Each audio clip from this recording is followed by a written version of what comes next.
quite the talent he is. Proper chatterbox yada. If you're keen, it'll be brilliant. Today, we're going to keep it simple. I'll bark out a basic command and you watch. Keen to know? He'll set your tail wagging. Does mine, hence why I'm backing him. Right then, Wookie here. Do take a seat, won't you? Give us your full attention while we listen to my pal, Yada.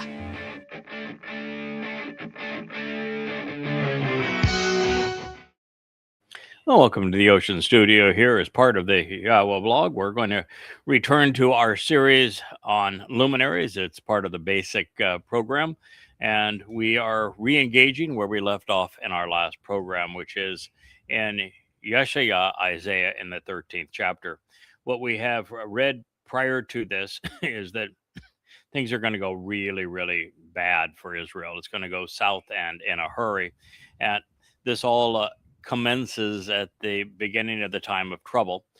Time of Israel's trouble actually starts here in about 3 weeks, May 22nd of 2026. If you're listening to this program in June, you will have already been part of it.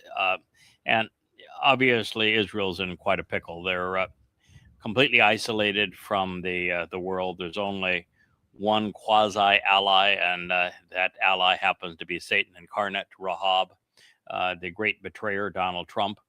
And so when your lead politician is in bed with Satan, and that's your only ally, you're in a real terrible fix. And largely this is because Israel has way overplayed its hand after the problems of October 7th.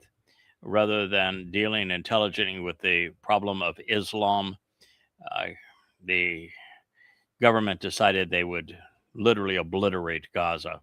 And that just did not work out, and it was never had any chance of working out. And then they went and had now 2 wars in Lebanon and 2 wars in Iran. And the world's getting tired of it. So Israel is isolated. They're alone. The likelihood of the imposition of a Fakistinian state in the next year is exceedingly high. There's nothing really Israel can do to prevent it. And at this point, the only ally, as I said, that Israel has is the man who the prophet said is going to betray them and betray them egregiously. And now if you read what's actually happening in the White House, it's already begun. Trump is distraught that he was misled by the idea of regime change and a quick victory in Iran. He knows he has to get the Strait of Hormuz open, and now all he has to do that is a blockade, which has worsened the problem. He's lost all of his Gulf allies, and it's just a mess. There's no way out other than to capitulate. And in this case, the thing that the Trump administration is considering is bribing Iran with upwards of $25 billion to open the Strait of Hormuz under some conditions and to completely table the nuclear issue and all other issues and just pay them for one thing: the Strait of Hormuz being open, and enormous amounts of money for that to occur. And in the process, completely abandon Israel. And it's going to get worse, because to maintain the petrodollar status with 1 or 2 of those Gulf states, America is going to have to offer them something as an incentive. And the one thing that would resonate with some of them is a Fakistinian state, because the leaders could say, all right, yes, I did re-up on our alliance with the United States over petrodollars, but look what I got in return. I am the great advancer of Islamic interests, with being the one who brokered the existence of a Fakistinian state. So that's likely to happen. It could happen very soon. It could happen months from now, but it will happen very shortly. So God is saying in the prophecies of Yeshayahu, Isaiah 13, that a mountainous country, a significant distance from Israel, therefore not on its border or even next to a country on its border, is going to amass an enormous army, more than Israel has ever encountered before. And they're going to enter Israel and be exceedingly vicious. That mountainous country, of course, is Iran. That means that there will be a new phase of this war going forward. And when we enter it, it's going to come at a great human cost for Israel. On October 7th of 2023, Muslims demonstrated through Alaska flood that Israel has no response, political, religious, or military, to lots of Muslims on foot. In this case, tinny rompers coming out of Gaza, lightly armed. They had no response to that. Their whole IDF mentality is to put off countries or do remote bombing in other countries. You can't bomb your own country. The Apache helicopters are useless. The A-10 Warthogs are useless. The tanks are useless. The F-15s and F-35s are useless. The submarines are useless. Even the Iron Dome is useless. And so what Israel learned, what Israel didn't learn, but what the Muslims learned is that just with a horde of Muslims, there was 4,000 on October 7th, they can be exceedingly destructive, killing, which will be next time, hundreds of thousands, if not millions of Jews, and committing all manner of abductions and rapes and the like. And so that's the pattern that they're going to follow. And Israel has not learned how to defend that. The IDF is not prepared for it. Politicians aren't prepared for it. And that's what's going to happen. And so Yahowah says that the only way to resolve this is in the end, he will have to act and he will eliminate them. But he's not going to eliminate them until just prior to his return. So most likely on the great day of Yahowah, which will be on Taruah in 2033. And this war will have sputtered on such that there'll be an attack of significant consequence in June of next year. And then the war will enter a really horrific phase sometime in 2030, concluding with Yahowah's intervention in 2033.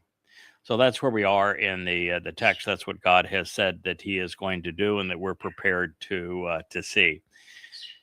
And he then goes into how devastating this is going to be on those who have come to plunder Israel, those who have come with the intent of wiping Israel off the face of the earth and exterminating Jews. God's going to respond to them in kind.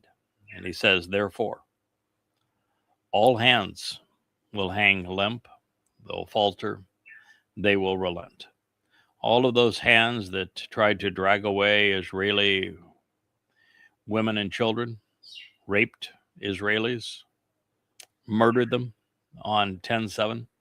Well, here in the Great Jihad, ultimately I was going to render them paralyzed. Their hands will hang limp, they will falter, they will relent, they will be incapacitated. They will be unable to exert themselves. They will have lost the strength or coordination and their muscles to respond. Then he says, and heart, mind, soul, thoughts, and motivations of every human mortal will dissolve, melting away.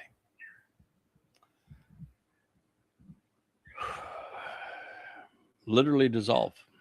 God's going to solve this problem such that every combatant that has tried to bludgeon Israel or those who have supported them are going to be paralyzed. They're going to be stopped in their tracks.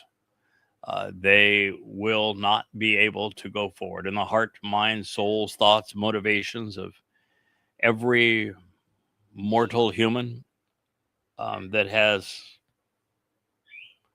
promoted this kind of carnage against Israel, whether they be Muslims, Christians, Marxists, or MAGA, that every one of them is going to dissolve. They're going to melt away. They'll liquefy. Isaiah 13:7. So after giving mankind 6,000 years to get our act together and to stop controlling and abusing his creation with religion and politics, militarism and conspiracy, God is essentially throwing in the towel. He is calling it quits on humanity. Humans will be stopped dead in their tracks. And apart from those that he has brought into Jerusalem for the purging of the Adamah Parah, everything associated with all others, heart, mind, soul, will cease to exist. As for the relatively few who will remain, they won't be particularly good, but they won't be horrendously bad either. This is the wishy-washy of Jews and Goyim. They weren't right enough to be part of the Teruah harvest, and they weren't wrong enough to be wiped out at this point. They will have been deemed potentially salvageable. They're going to get a cleansing so that they're in a position to benefit from the 1,000 years of Sukkah. But as for everyone else, it's ashes to ashes. Well, I guess they'll serve a purpose. They're going to be fertilizer. If this sounds harsh to you or counter to what you think should happen, should you be among the belief that God wants to save everybody and there's going to be this glorious return of God where the whole earth is celebrating his return, and whether you be a Muslim and have 2 billion Muslims happy about it, or you be a Christian and have 2.5 billion Christians happy about it, God makes it really clear, going all the way back in the Torah to the 6th chapter of Bereshith, Genesis, that the problem with man is mankind, and that the more of us there are, the worse we become. And so when we went from 2 to scores and scores to hundreds to thousands to millions, with a nesama, with a conscience, we just got progressively worse. One wasn't particularly good, and 2 were not good at all. But by the time they got to 4, it was awful. And it just went downhill from there, such that large numbers of humans congregating together is disastrous. And now with 8 billion of us here on the planet, God's saying, I can't resolve this. I don't want to resolve it. I have proven that it was possible for a relatively few humans to demonstrate that they had the capacity to listen, think, respond appropriately, and demonstrate that they could be trusted. And we're going to go with that. I'll give a mortal remnant an opportunity over 1,000 years to get their act together. Let's see if it's in a controlled environment with the proper teaching, if it's possible. But, God's just not going to have a lot of people emancipated from this planet. He has learned his lesson. He is smart. He recognizes that while one person has that potential to be good or bad, when we become many, we always become bad. And the last thing God wants is a crowd where we revert back into our worst behavior, into gang mentality. So he's going to resolve that. Most people are going to be turned to ooze. Now, if you say, well, that's unkind, that's unfair. No, it's not. This is a concept I've tried to convey so many times, and I hope the point resonates with you. I know I'm the only one that's ever made this point, but you ought to think about it. God's not taking anything away. Should he wipe out everybody but a handful of people on this planet. And at that point, and not even leave the remnant. He's not being unkind. He's not taking anything from anybody. The fact is that everybody up to that point who experienced their lives and made a mess of it, experienced their lives as a gift. They were able to experience whatever it was from a day to 10,000 days, all based upon a planet that God created and that they and their forefathers abused, and a prescription for life which they and their forebears also abused. So the very fact that they lived any number of days was a gift that they did not deserve. And so saying to someone that has lived for 20 years, 30 years, 40 years, or even 10 years, that your attitude sucks, and looking at your biases and opinions and lack of personal restraint and unwillingness to listen, I'm just calling it here. You got what you got, and you're not getting anything more. So not extending lives that are meaningless to him is not taking anything away. They got what they got, and now it's time to clean house, reboot the system, and start over again. So there will be a mortal remnant just because God said there will be. There will be covenant members because God said there would be. And we will find that there are those who will be celebrating all of this as we witness God rid the world of intoxicants and terraform it back to the opportunities and the beauty that existed in Eden. Now, there are many words, of course, in Hebrew for man. The most common, of course, is ish. It means individual male, or isha, that would be female, woman. And Adam is the first man created in the image of God, therefore his firstborn.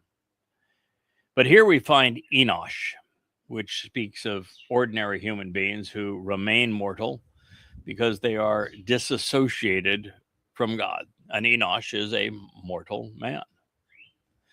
This is expressly why God selected Rapha, revealing that in addition to not being able to lash out against his people, they're being incapacitated, that they're going to be rendered unable to harm anyone. And that's the loving thing to do. And while it may have been a scribal error or a little divine humor, but yad here, the dualistic Hebrew word for hand, was made plural in 1 Isa, the great Isaiah scroll, by adding the Aramaic suffix. Aramaic was the language of Babylon. So he's saying, yeah, there's people that are going to be rendered paralyzed. Well, they've come from Babylon, and I'm going to render them as Babylonians. Now, those who have arrived and are now in a position to revere and respect Yahowah by observing his Torah and answering his invitations, responding to his covenant's conditions, they will have already been gathered unto him and empowered on Shabuah and Taruah. They will never fear their father. However, those who have promoted religious and political alternatives and who are pursuing Jews to harm them, well, they're not expecting God to be opposed to them or to what they're doing. They're part of the vast majority who have been led to believe that their God hates Jews and wants Israel destroyed. You know, to be an influencer today and be popular, that's the charter.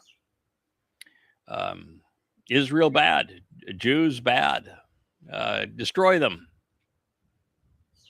Well, a lot of people are going to be flabbergasted, unable to explain what is occurring to them.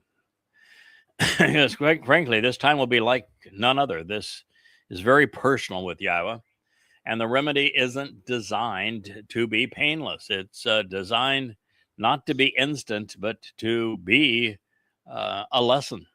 The belligerents have been incapacitated, and now they are dissolving, with their sense of superiority dissipating. They squandered the benefits of their neshama, conscience, and so now it's being taken away. Before the remnant is purged, the earth will be purged of those who are not going to be part of this selected remnant. So still addressing the trash that must be tossed out for the planet to bloom, God said they will be terrified. They're going to be bewildered. They're going to experience fear, totally confused, dismayed, and despondent, unable to think clearly. Their senses will be overwhelmed. The entire idolatrous delegation, from messengers to envoys, will suffer mental anguish and withering pain, distress, and anxiety. The intense pangs associated with labor as a result of their binding pledges and oaths will seize and control them, similar to delivering a child. And they will linger in this condition, writhing and twisting and tormenting distress for an ongoing period, with each individual next to his evil compatriot and his vicious comrade, fellow citizen, and fiend. And they will look aghast, astonished, and stunned at the appearance of their faces, all aflame. Imagine the horror of it all. But, look what Muslims did on 10/7. They took garden implements and hacked off the heads of Jews. They raped pregnant women. They abducted grandmothers. They took children into captivity and then beat them to death. It was horrible. And so, what is the proper treatment for somebody that was caught in the act of perpetrating such horrors on such a mass scale? Oh, this is God's response. He says, I'm going to dissolve them. Their faces will be all aflame. They're going to be paralyzed. They're going to wonder what in the hell has happened to us. And God wants to see us to see, and this remnant to recognize, particularly the people who have been brought in to be purged and given a second chance. That this is God's view of belligerents, religious, political. So don't do that going forward. It was like when the children of Yisra'el came out of Mitzrayim, where the Pharaoh, who they were enslaved to, had the Apis, the bull cult. And the first thing that the children of Yisrael do when they're brought into the safety on the other side of the Gulf of Aqaba, and Yahweh has saved them and is now delivering the first book of the Torah to Moshe, is they took all of the gold and silver that Yahweh had the Mitzri, the Egyptians, give them, and they smelted it into a golden calf. And so what did Yahweh do? He had the earth swallow them. Now, you'd have thought that had been a lesson to those who didn't do that, who didn't participate, that this is a really bad idea. Don't do that. If you're religious, God's going to have nothing with you. He will truncate your life. You're worthless to him. Your soul is worthless. You're done. And this is what is being conveyed here. You continue to be religious and political and militant, particularly in opposition to his people, at a time that he is about to return and wants this mortal remnant to enjoy the garden. Rather than the earth swallowing them, rather than the flood removing them, they're going to be turned to goo. They'll be literally incinerated and melted away. And the more horrific the scene, the more ghastly the scene, the more of an impression it's going to leave on that mortal remnant. The earth swallowing those who made the golden calf ought to have left a visual impression that this ought to leave one as well. Well, those who hate women more than any other religious group, who have tormented them for 14 centuries, will feel their pain. God has a righteous a sense of humor in this regard. And Yahweh does not want anyone to miss the message. You have been forewarned. Oppose God at your peril. He has reached, will reach the boiling point, and the lid has come off. The religious and political, conspiratorial and militant all must go for us to return to the conditions found in Eden. The world that the religious and political have tormented, influenced, and controlled, where they were the overwhelming majority and immensely popular, it's over. God wants recompense. Bygones are not forgotten.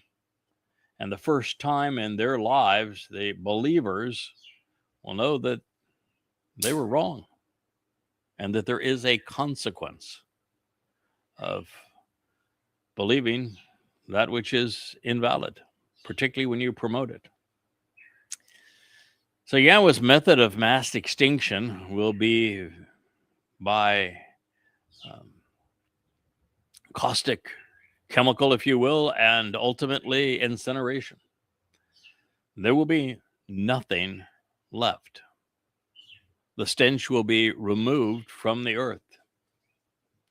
And this will be the last generation who will be thwarted from doing what the Egyptians and the Philistines and the Amaleks and the Midians and the Assyrians and the Babylonians and the Greeks and the Romans, of course, the Roman Catholics and the Byzantines, the Ottomans, especially the likes of Paul, Vespasian, Titus, Hadrian, Muhammad, and Hitler, all failed to achieve.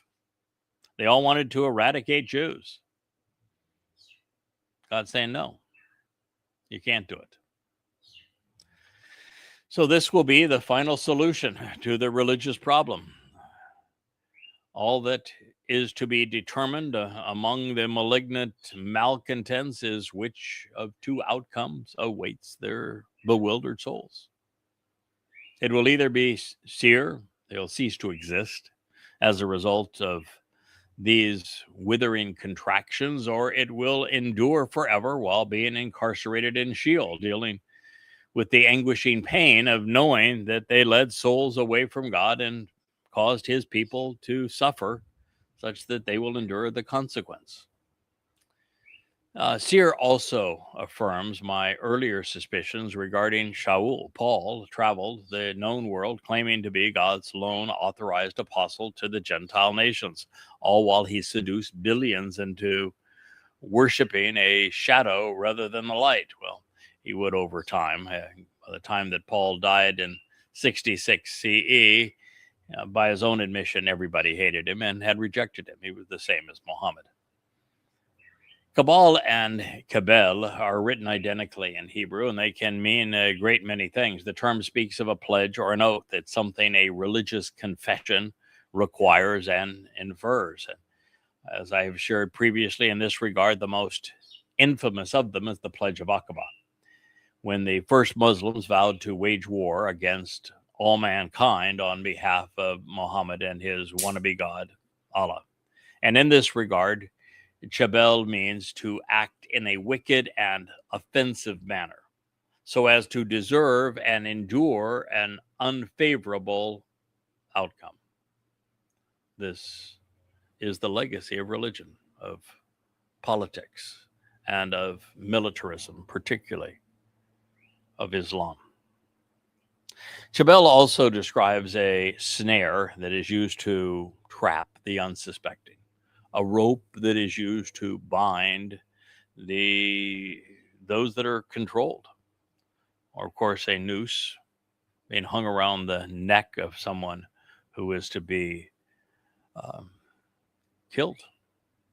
It is now that these human constructs are being used to bind the faithful, terrorizing the would-be heretics into submission. The chebel can portray a boundary, serving as a limit that a person can pass before they forfeit the choice to know God. It seals their face, and it means to be impounded or to die. Chebel addresses the idea of being part of a large religious procession or delegation that is particularly boisterous and destructive, which would speak of mujahideen, would it not? It's an envoy of loudmouthed assailants.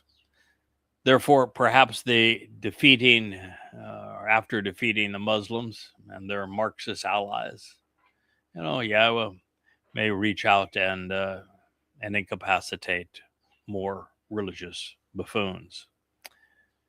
So Yahowah is underscoring this possibility, and this portion of Yeshayah's prophecy began with a verbal and written assault against Babylon, which is the very birthplace of religion, where it was integrated into governments. And it's the source of almost every Christian doctrine and many Islamic doctrines. So this is the first time that I've witnessed Yahowah telling us that he is deliberately going to allow his foes to linger in an incapacitated condition. He is no longer teaching or guiding, but instead rebuking.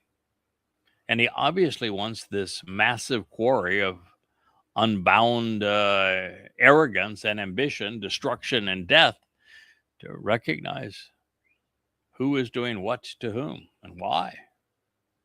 There will be no mercy for the merciless. And in this regard, it's really important that we try to emulate our God, and we stop trying to evangelize, that we don't pursue people, begging them or encouraging them to join us, to change their ways. Our mission is to be as resolute as was God. We are to condemn what is wrong and commend what is right, and not try to encourage people to go from one place to the other. It's our job to say, this is wrong: religion, politics, conspiracy, anti-Semitism, militarism. Wrong, wrong, wrong, wrong, wrong. God's message is right, consistent, fair. And people then need to make their own decision as to what they're going to do, and it will reach a point of time where that opportunity will no longer exist. God's going to have to reboot the system, and there's no reason rebooting the system with those who are wrong, wrong, wrong, wrong, wrong.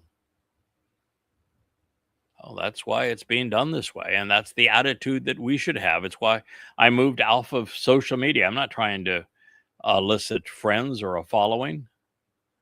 We're trying to condemn and disavow all association with those who are popular on social media sites like Facebook and X.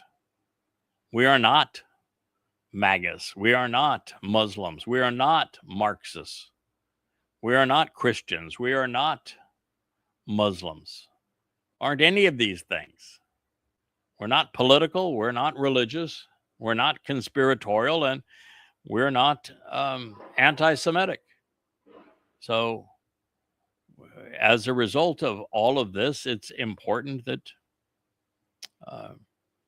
we stick to our knitting. Our job is to do what God does. Let's condemn the religious and political and the militant and the conspiratorial. Let's expose them. Let's condemn them. Let's tell them what's wrong.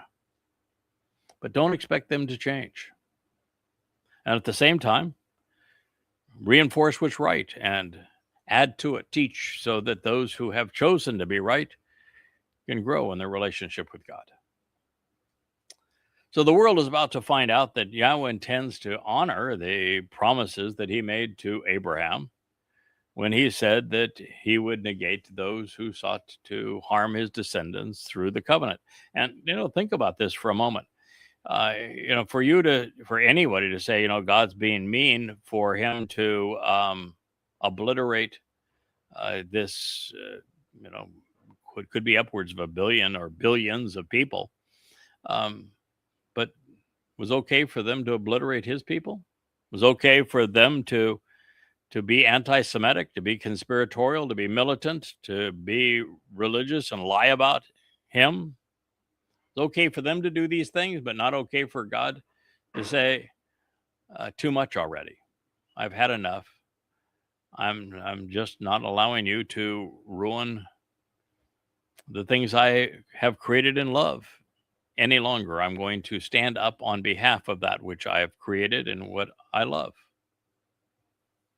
I think it's appropriate. So this is the end of human resistance. Clearly, God is not all loving, and hate has become the order of the day. It's a virtue. They would not listen. They were belligerent, and so now they will endure the consequence. Behold, the day of Yahowah will come. Will occur. It's going to arrive. And the day of Yahowah will be ferocious.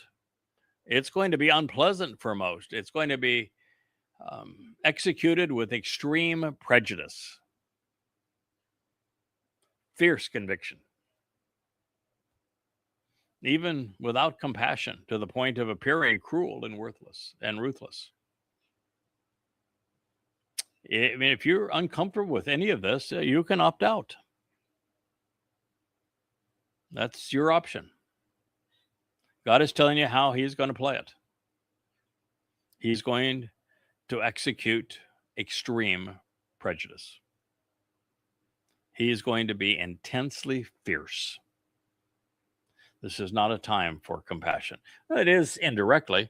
The best way to show compassion to those that are innocent that you love is to show none to those who have sought to harm them. This continues with, as an outpouring of intense rage, unmitigated displeasure, of disappointment, a time of wrath and of burning resentment, of fierce and combustible indignation, all for having caused the land and the earth to become like an ugly and horrible place, devastated and desolated. And so, of those who have been misleading, he will overthrow and exterminate. Yashayah, Isaiah 13:9. God's given mankind 6,000 years to get our act together, to listen, to think rationally, to respond appropriately, to engage in a meaningful way. And in all of that time, there probably haven't been 1,000 among scores of billions who have done so. Most have been belligerently antagonistic towards God by being religious. The pagan religions of the Greeks and the Romans and the Babylonians and the Egyptians, the Persians, for sure. But also the even worse religions of Christianity and Islam and Judaism for completely corrupting, convoluting, bending and twisting his testimony and thereby annulling the benefits of his covenant relationship by religion. So God's had it. This will be one Allahu Akbar too many. One Palestine will be free too many. God's going to overthrow, he's going to exterminate them. He is going to do so with extreme prejudice. He is sick and tired of how the earth that he created so beautifully as a sheltered place conducive to life has been horrified, has been devastated, has been desolated. Something beautiful now is horrible to look at. It's been laid waste. It's on the verge of becoming lifeless if God didn't intervene. So the tone here is the same, with Yahowah being enraged over the wanton destruction of Israel and the malfeasance of raging anti-Semitism that has led to the desolation of his land. And now his pronouncements are directly attributing his extermination event to the day of Yahowah. Therefore, since he is not about to spoil his homecoming with his son on Kippurim, the day of Yahowah's vengeance must be Taruah, 10 days prior to that event. God's going to clean house, removing the vermin on the day of the herald, and then arrive to celebrate reconciliations with his family. Now, this prophetic assessment continues to be sobering, for sure, and particularly for the final witness. They know that now it's do or die for everyone on earth, and that death is imminent, certain for most. As a result, they would be doing a grave disservice to those listening to them to be conciliatory, to suggest the possibility of compromise. The day of reckoning is nigh. There will be no pleading for mercy. There will be no concessions. There will be no personal arrangements. The world is about to experience God's burning resentment for having abused his people, for having spoiled his land, for all of the chance. Palestine will be free. God says, screw you.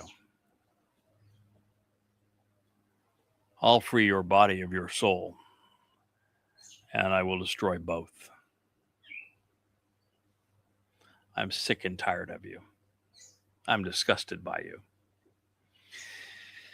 The way this is worded, the prophecy affirms that Israel will be devastated. The carnage will be upwards of 1,000 times worse than Alaska flood in October of 23.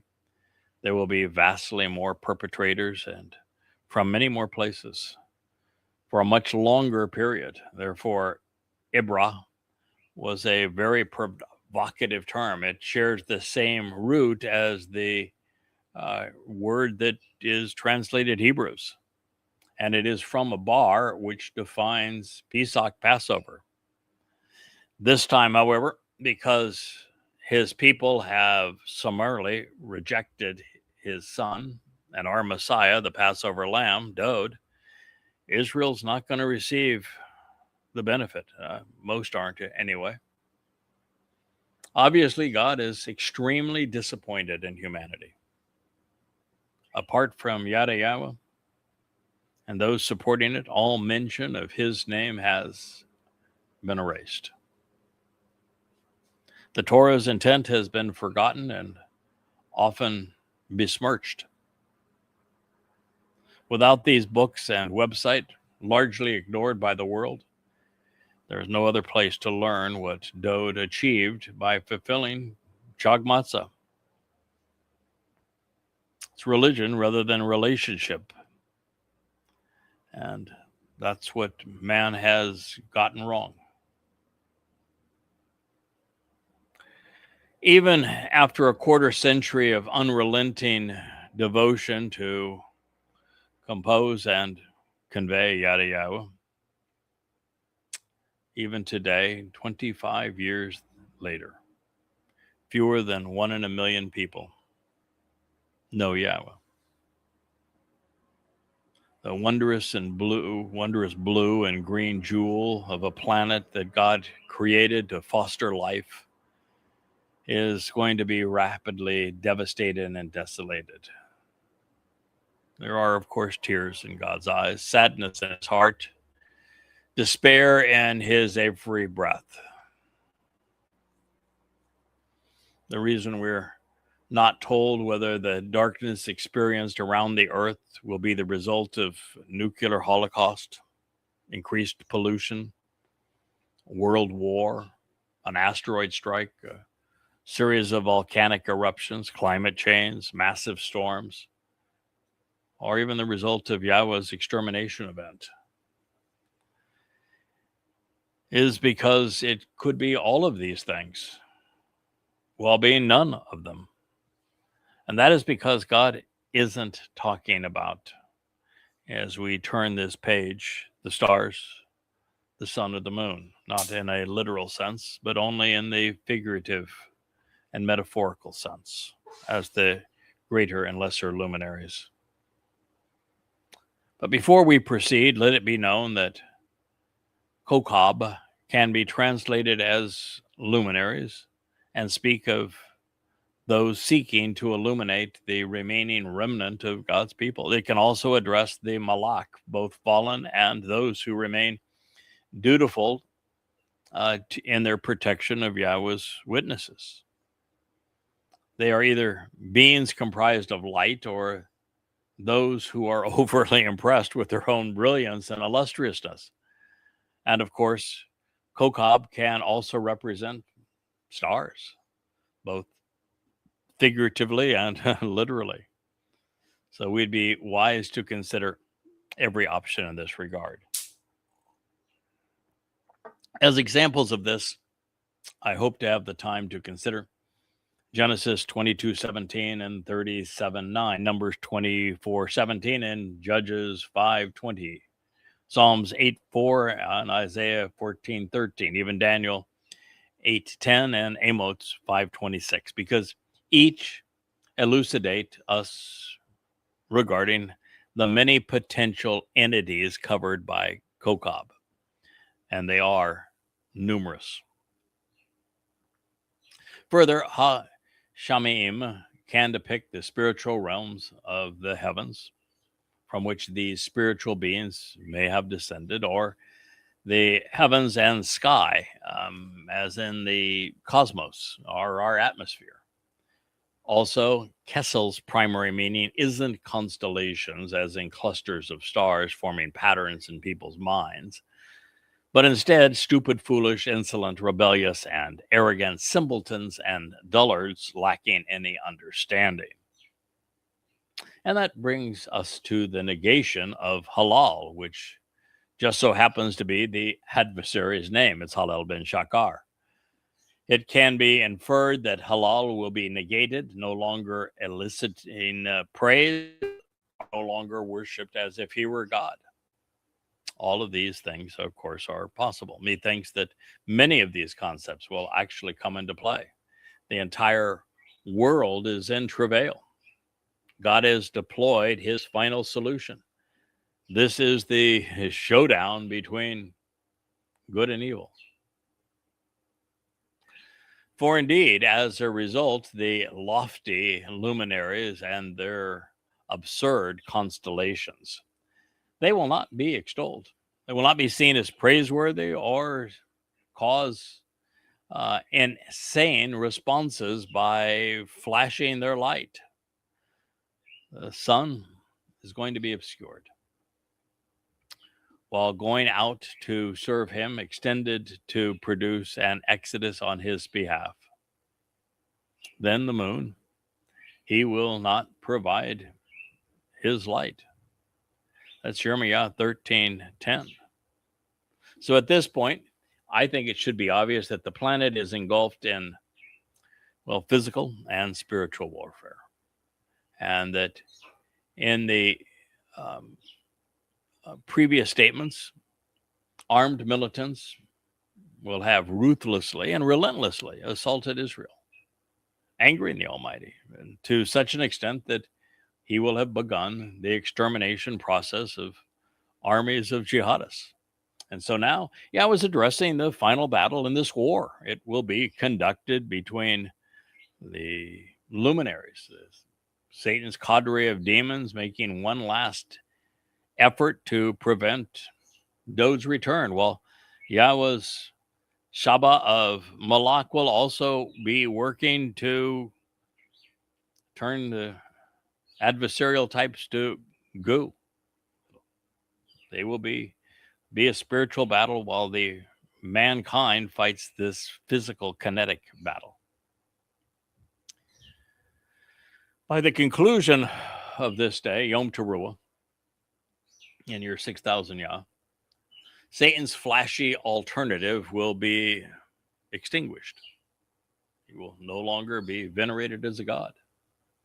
He and those associated with him will no longer inspire such insanity. Well, it's going to be a rough day for social media. The MAGAs are just going to swoon.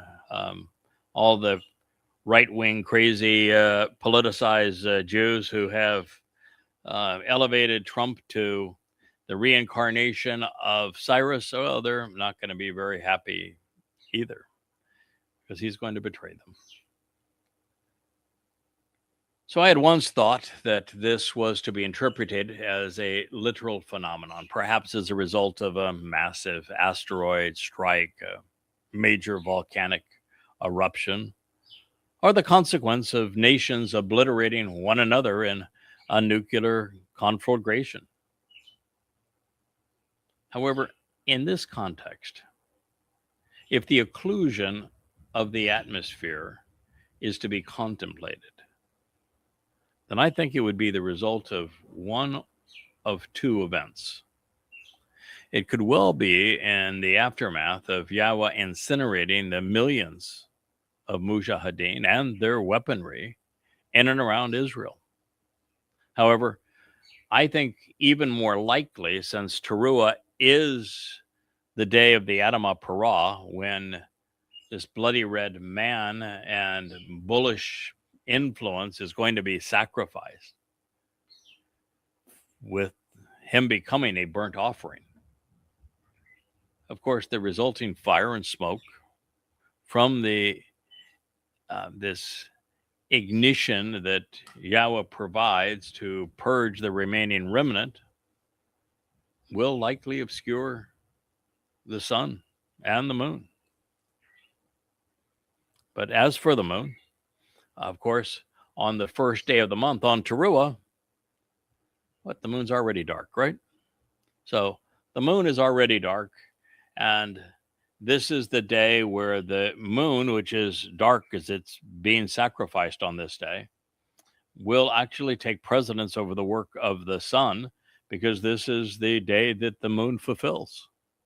And if you think that I'm perhaps making too big a deal out of the smoke that will be emanating from the carcass of the Adamah Parah as he is sacrificed as a burnt offering east of the temple overlooking the Mount of Olives, recognize that God's perspective is God's perspective.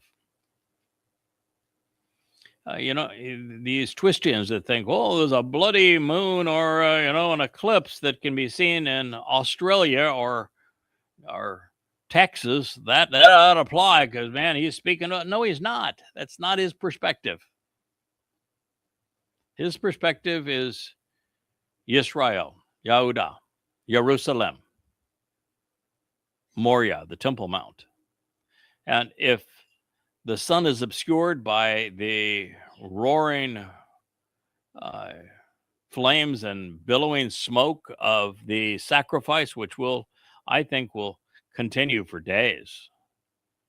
And I think that this eternal flame could indeed burn forevermore as a sign of what happened on this day. God's perspective is the only people that matter on earth now are all in Jerusalem. That's where the final remnant is, and the covenant family is all there too. This is a day that belongs to the moon. The moon is dark because of the fact that it is the first day of the month. And the smoke will obscure the sun. I think it's actually as simple as that. And I say that because God's perspective is really all that matters at this point. That and those he's trying to redeem. So I had also thought that this could be the result of a solar eclipse, and I've shared that a number of times. And there is one. There is a solar eclipse on Friday, September 23rd. It's the beginning of Taruah. And solar eclipses are rare. And it will be preceding this the time of the final gleaning. And it is a 70% eclipse, but it's going to be observable, unless God does something to change that, in the southern hemisphere, a very long way from Jerusalem. Therefore, in light of everything that we have learned about the sun and what the moon represents, the most logical deduction is that Satan's final folly is going to be to obscure what can be known and should be appreciated about Dod, and the one who has brought his contributions to light. The adversary must hide what we have come to know, that Dod is not only the chosen one, the returning Messiah and King, Yahweh's firstborn, as the one through whom he established the covenant. Dod is our Savior, which is why he is the most influential of the Mayor, the Gadol. And while the adversary will have been outrageously successful in terms of popularity up to this point, even up to this late date, that has all been part of the plan. Everyone insufficiently observant and thoughtful to see Satan for who he is and why he is being deployed in this way will not only, will specifically not become immortal. And they are not going to be allowed to continually irritate God or his family. And so the perceived brilliance of Satan and his arrogant accomplices must be snuffed out for happily ever after to commence. This is the 13th chapter of Yahowah. I shared yesterday that the 13th chapter precedes the 14th chapter. Yeah, I'm really astute that way. 13 does come before 14. But what's in the 14th chapter? 14th chapter is dedicated entirely to Halal ben Shakar, Satan, rising such that he is seen as Elion, which means he is seen as Dod, as the influence of God, which is the term that Yahweh ascribed to Dod. And what is Shakar, the name? Halal means that, he is this luminary, Ben, son of Shakar. What is Shakar? It's the rising sun. So what is being eclipsed? Halal ben Shakar. This is his last day. At this point, he and the man that he has possessed, Donald Trump, gone. He will be eclipsed on this day. So you want to talk about the sun being darkened? Halal ben Shakar. This is his last and final time to shine. He must be snuffed out, darkened, so that he is never able to brag again, for happily ever after to commence. Now, from this perspective, the moon is properly presented, Yatza, going out to serve the sun, represented by Dod. Yada, symbolized by the moon, will be heralding the final exodus, leading the remnant out of Babel.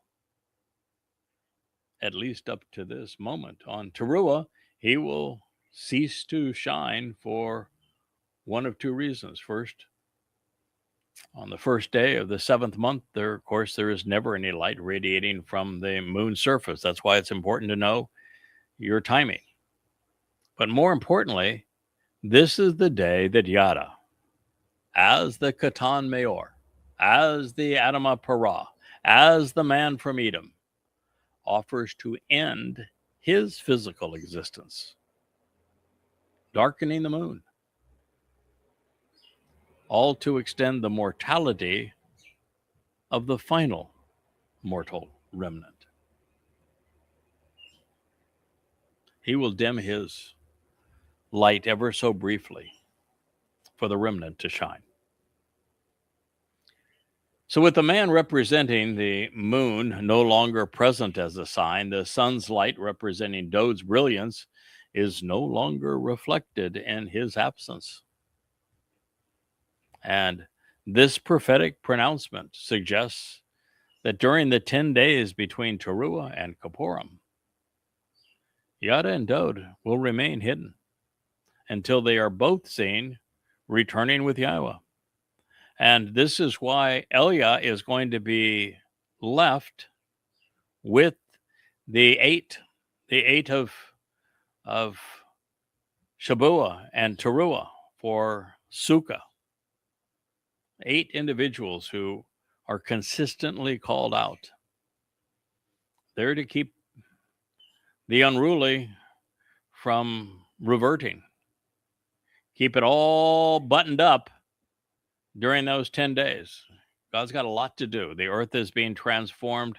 I think that those who were particularly nasty are being judged and prosecuted during this time. There's a lot to be accomplished so that when we begin happily ever after, we don't have to go back and deal with this. So if I were God, I would have all of the trials condensed into this period of 10 days. And if I were God, I would have the men that I have chosen and have served me so well over the years, they would be the judge and jury. I'd have it all done over that 10 days. And so let this mortal remnant anticipate what's going to happen. Now, the last time God gave his people 3 days to get their act together. This time he's going to give them 10. I think that's what's happening here. So affirming this, those now gathered in Jerusalem, well, they will have just been purged of their guilt. Now, there's still going to be a light. That flames are leaping to the heavens. The purging, cleansing waters are rolling off the Temple Mount. There's a lot going on, and the people are recognizing that with each drop of water that envelops them, and that the ash from the sacrifice and the singeing and purging flames of the sacrifice, they're all serving to exonerate them, to make them appear appropriate, not guilty, purged of their religiosity. So they should be swimming in it. There's a lot for them to be focused on. And then, we all want to be there with their bright smiling faces when Dod and Yahowah return. Brilliant is the sun now. That's why God makes that reference. And when God in the 89th Mizmor talks about Dod returning as brilliant as the sun, he says, and his constant companion is going to be the moon forevermore. We're coming back together. And so while they wait for the mayor to return, Eliah will keep them entertained before Yahweh's eternal blaze. It's going to be spectacular. And by the way, here's a really good thing. Let's say that of those who are purged of their religiosity and are babes, they don't know diddly squat at this point. If they knew Yahowah and they had their act together, they'd been part of the Teruah harvest that previous evening. So, they're just babes. And there's both Goyim and Yisraelites. Let's say that during that 10 days, that some of them decide, I don't want to be here anymore. They didn't pay any attention to the fact that all of those who were religious or militant or anti-Semitic were incinerated and turned to goo, just turned to ooze, and paying attention to that, or any of the miracles that have happened. They say, I just don't want to be part of this anymore. I want out. Well, that gives God the opportunity to turn off the lights, right? And goodbye, good riddance. you are not going to be a disappointment going into the 1,000-year celebration of Sukkah. You know, God's not trying to maximize the number of people. He wants to create the maximum opportunity for a few good people. And so thinning the ranks would be something he'd be happy to do. And if 10 days create that opportunity, then so be it. Means it's less for us to have to hassle with later.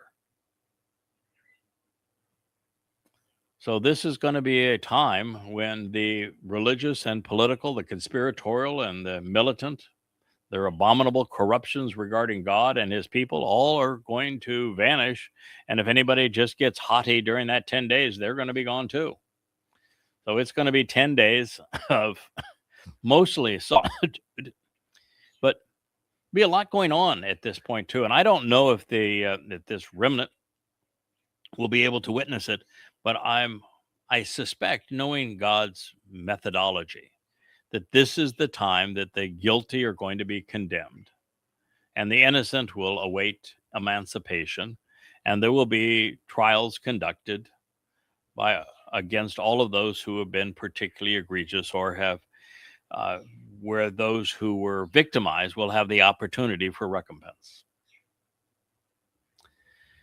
And as we know, the preeminent date for all of this, 23 and 24 September 2033, it of course is a Shabbat when all of this is happening. So it clearly says that God is not treating the Shabbat as do nothing day.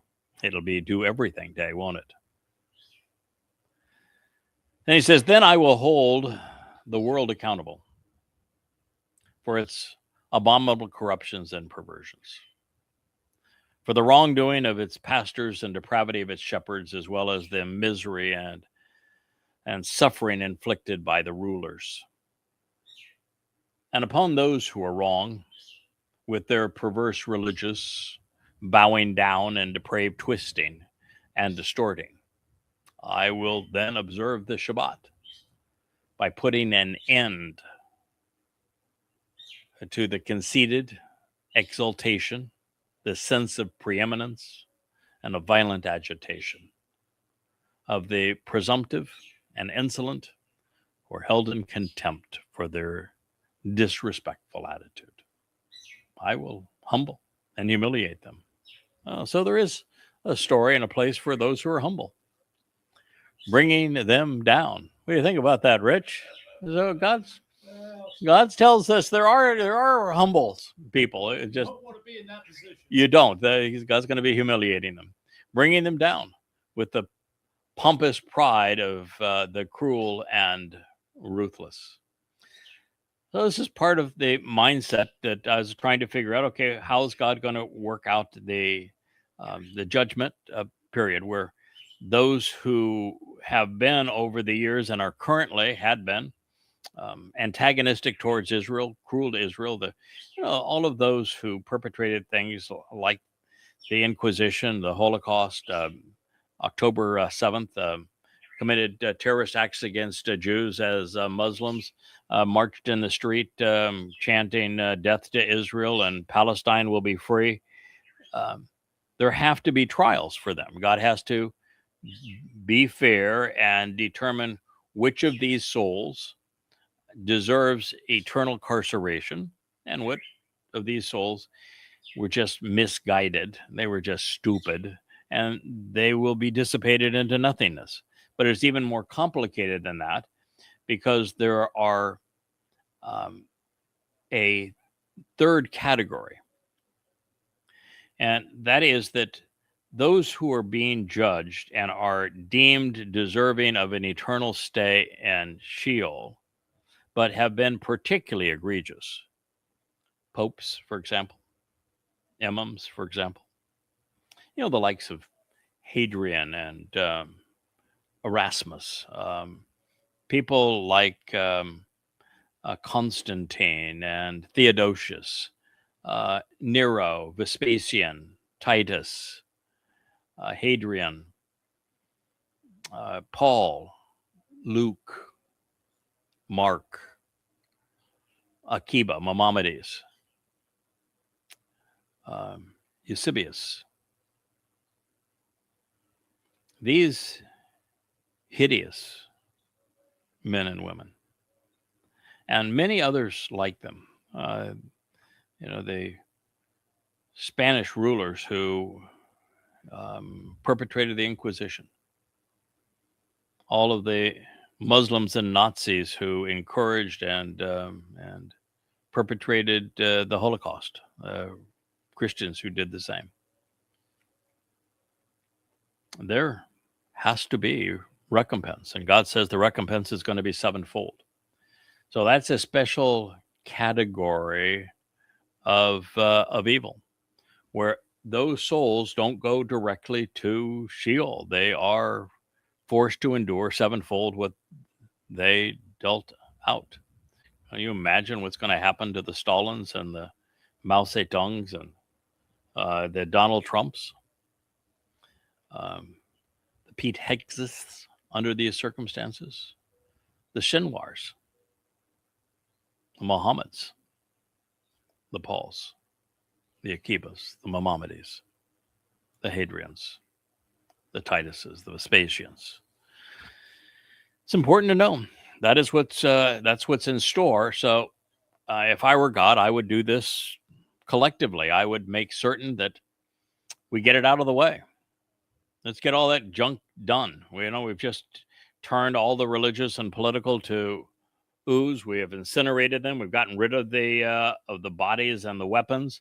Now let's take the souls and let's have those trials. Let's have those who have died that were abused in the Inquisition and the Holocaust and the like. Those on 10/7 that saw their children tortured before their eyes. Let's give them closure by having them witness those who perpetrated these horrors against them held accountable. And so the recompense that God must impose for him to be just, let's get her done.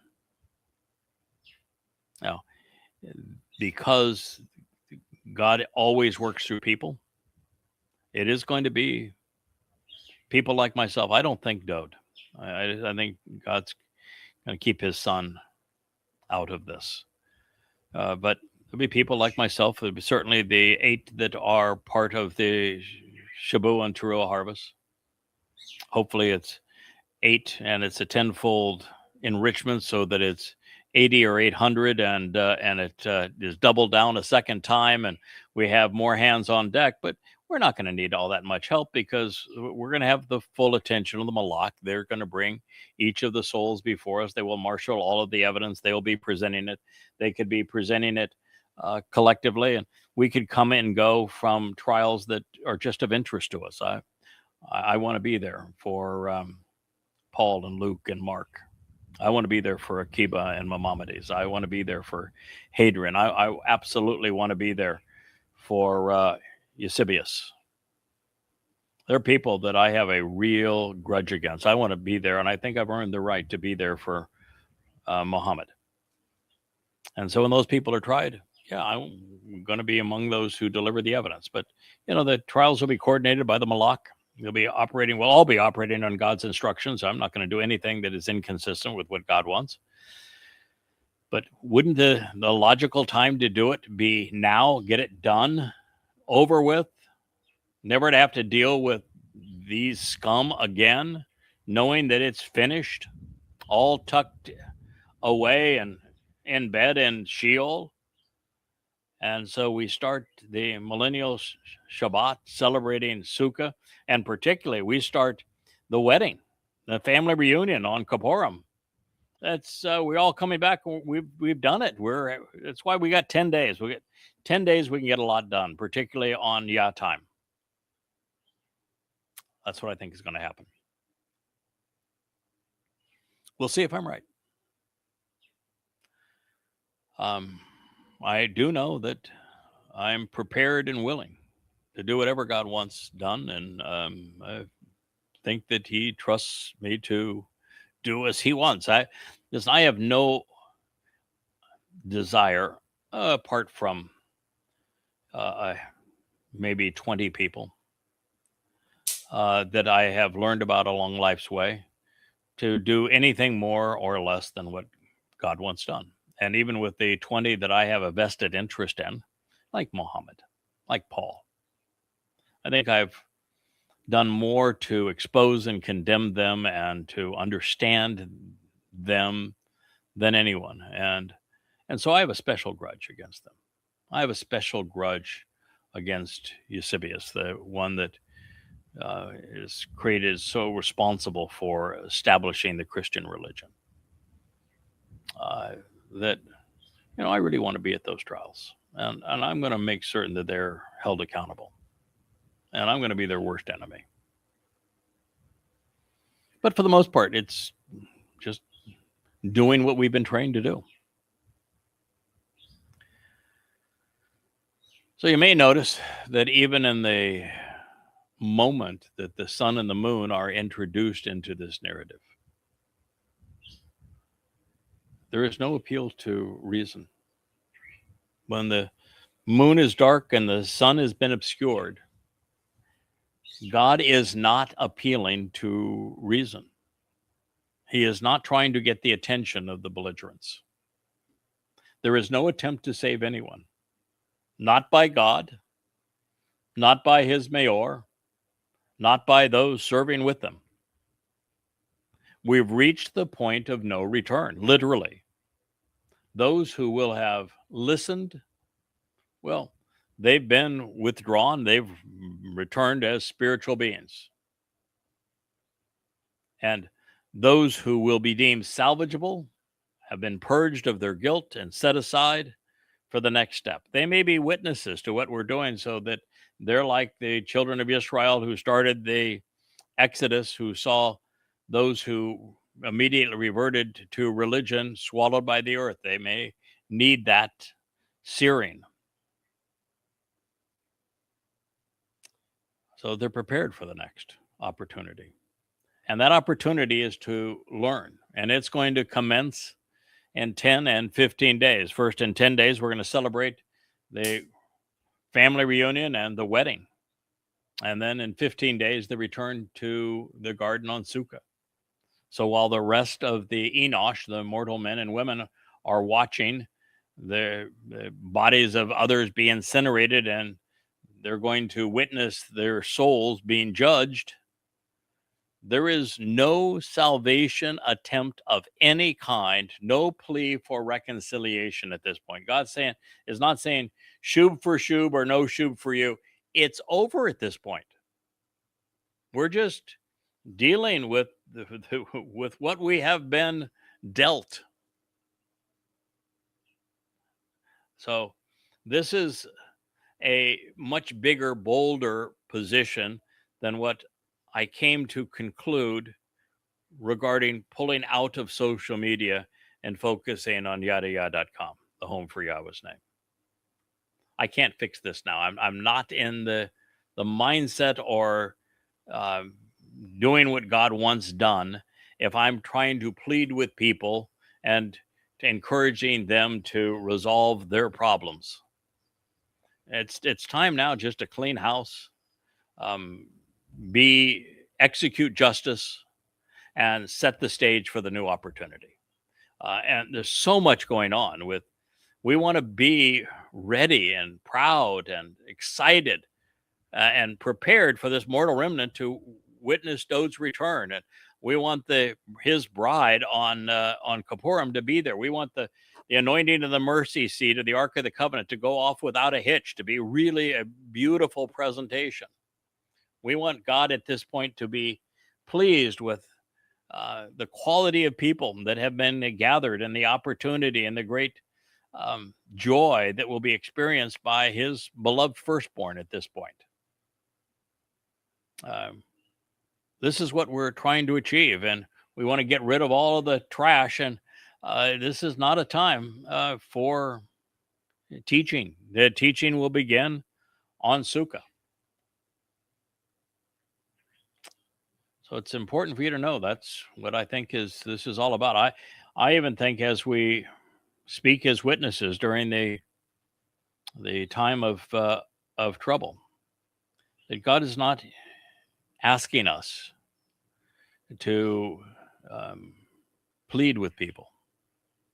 I think it's a time of conviction and of consequence, and delivering that consequence and just laying it on the line. So that's really where we are. And we've now just 3 weeks from entering the time of trouble. We're not here to plead with anybody anymore. That's why I withdrew from social media and have focused all of my energy on Yahowah.com. That's why I'm hoping that everyone in the covenant family, that this is where you come. This is where you communicate. This is where you post your ideas. This is where you contribute to the family. This is where you learn. This is where you grow. This is where you set yourself apart from all others. This is where you become so comfortable that you're ready to teach from this platform going forward. It's important that you're prepared to teach, and that you're not here to try to promote salvation or reconciliation at this late date. That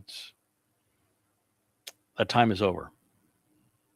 So apart from the beneficiaries of the Teruah ingathering and what will likely be a reasonably large and enormously fortunate remnant of Yehudim and some Goyim, everyone else will be tried and convicted at this time. And the options will be limited to the dissolution or the incarceration of souls, with the latter being divided among those going directly to Sheol and souls whose lives were so destructive that they will endure recompense prior to being dispatched.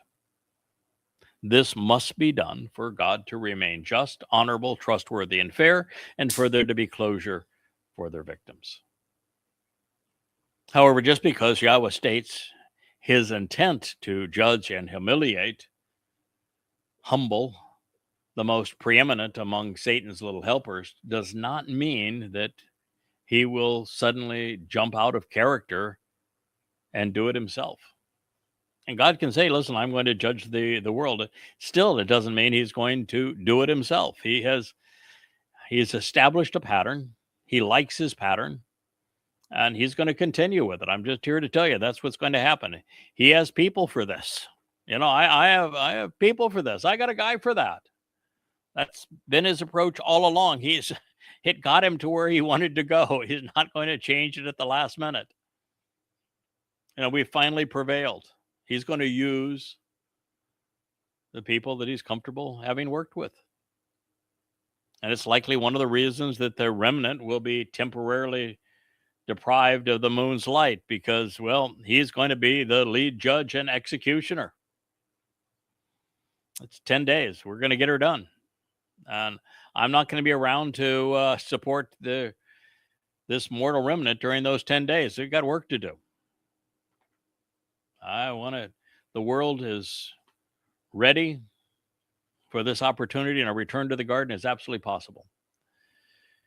So humanity's legacy up to this point has been horrendous. Deception and death, subjugation and indoctrination have been the order of the day. At his pinnacle of hubris, man created gods in his image, and then he pretended to be one among them. Such is the nature of religion and its integration into governance. On this day, however, we're witnessing a kind of arrogance that is beyond anything previously experienced, particularly U.S. President Donald Trump. He's making claims and instituting strife that would cause Hitler to blush. Fortunately, his days are numbered, as are the MAGAites who support his conceited confabulation. 7 years, it's all they have. But so does his Marxist opponents. So do the Muslims, so do the Christians, so do the anti-Semites. The influencers won't have any influence to wield 7 years from now. But even more than this, all who have schemed religiously or politically to delegitimize Yahweh, his Torah, or Dode, even his covenant, they must be held accountable, starting with pastors and priests, rabbis and imams, and it's good riddance. So, as I laughed with Rich a moment ago, I find it particularly telling that being humbled is a penalty. It's not something to be sought after. It is a penalty here, folks. God encourages confidence and only assails audacity when it is cruel and ruthless, something that has long been synonymous with Christians, Muslims, Marxists, and the way they have treated Jews, and now rapidly becoming ubiquitous among the MAGA. With the notable exceptions of those who have been gathered in as part of the harvest of covenant members and those assembled in Jerusalem, having been purged of all traces of religion and politics, all in anticipation of being allowed back into the garden and having this 1,000 years to get their act together. Yahweh's closing the books on the human experiment. This will be it. After the great extinction event, he will hold the perpetrators accountable for the misery they have inflicted, not just on his creation, but on him as well. And he will condemn them for perverting his testimony and for erasing his name. It's been 6 days of torment, representing 6 millennia. And it is time for a long Shabbat, the 1,000 years of Sukkah. But for God to rest, he must first squelch the noise, the constant din of weapons that have been brought to bear against his people, the lies shouted by those wielding them, and the screams of those dying from them. It is the hubris that God finds so irritating. Satan and man pretending to be in charge of the world that God created, determining who lives, who dies, what is deemed acceptable or not, as well as who eats and who starves, who is free and who is not. Well, there's just no saving such people. God cannot stand the sight or the sound of them. So all that remains now is to cultivate the harvest and clean up the mess, so that the remnant is prepared to witness the return of Father and Son. And soon we will experience this equation play out. And as a result, people will be few and far between. You're going to see that God is not an extrovert. He knows that collective man is vastly inferior to individual man, and that one-on-one relationships are better than groups. So those who remain, they're going to become individually valuable.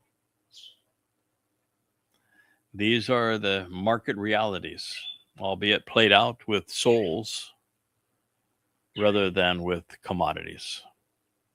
And I'm going to share this last line, and then we're going to conclude this program as the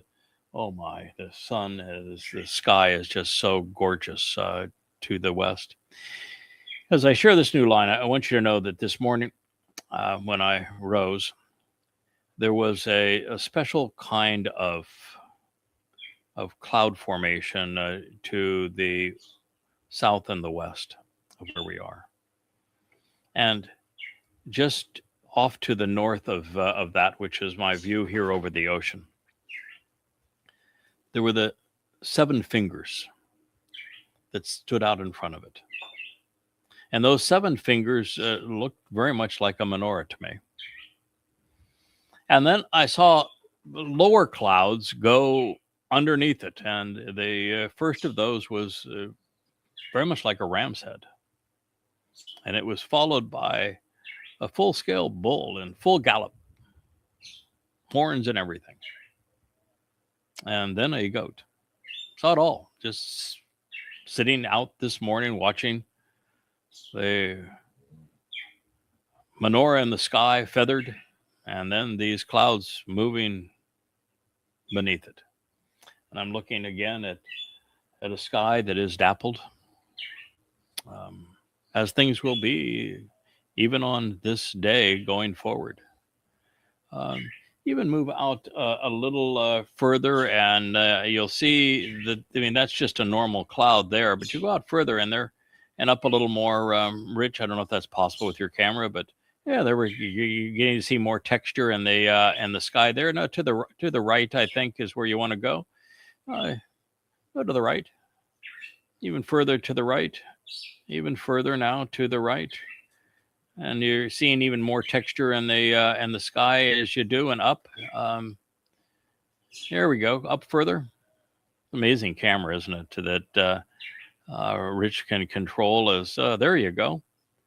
It's this kind of sky intrigues me, and as I said this morning, that was in that position. But then out north of it, which is the view that I have here, there was the 7 flames. Really, they were feathers clouds. They're a completely different kind of clouds. 3 types of clouds. So this textured pattern, which was far more pronounced and colored with the rising sun, and then the 7 flames of these feathers that were above it, and against the blue sky of the dawn, and then the lower clouds that marched beneath it as those 3 individuals. Was quite a sight. I'm not trying to sell anything to anybody. You don't have to believe that's what I saw this morning. I just found it interesting. I wanted to share it with you. Well, as we conclude this program, God says something that I would have had a tough time processing until recently. You know, I have this fellow here. For those who don't know, this is introvert man. He is not Atlas trying to hold up the weight of the world. He knows better than that. He is pushing the world away. And I've come to realize that God's not looking for a large family, not even a large nation or a nation. He is looking to be surrounded by some wonderful sons and daughters. And he's going to give the opportunity, because he made the promise to a remnant of Yisra'el, to be among them. But he could have created all of this for scores of people. All of it. God's not an extrovert. He's not looking to be surrounded by lots of people, because he knows when humankind becomes many, we become very bad. He just doesn't want to have the aggravation of that. You know, 80, 800, I don't know, 8,000, but I think it's a small number. Particularly as we deal with actual covenant members who are enriched and empowered, not the remnant. I think it could be very few, 80, 800, somewhere in that range. This is what God says. And I just want you to keep this in mind. He says, I will make mortal man as rare and scarce, and yet is beloved, valuable, and cherished, more than refined gold. And the man, Adam,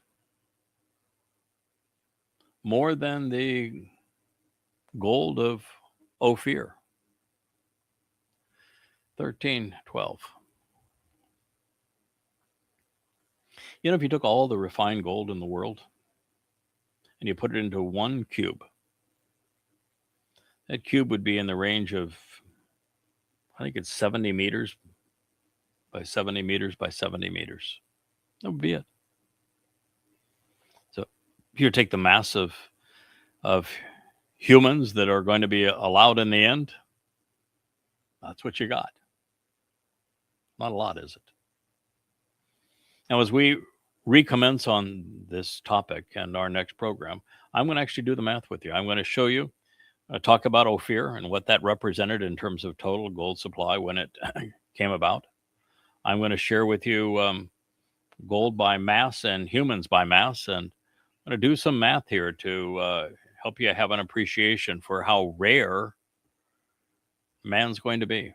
Mortal man's going to be as rare and scarce and yet beloved, valuable, and cherished, even more than the refined gold. And man, more rare and scarce, but also beloved and valuable than the gold of Ophir. We're going to talk about where Ophir was, how much gold was potentially mined in that place, and how much gold exists in the world today.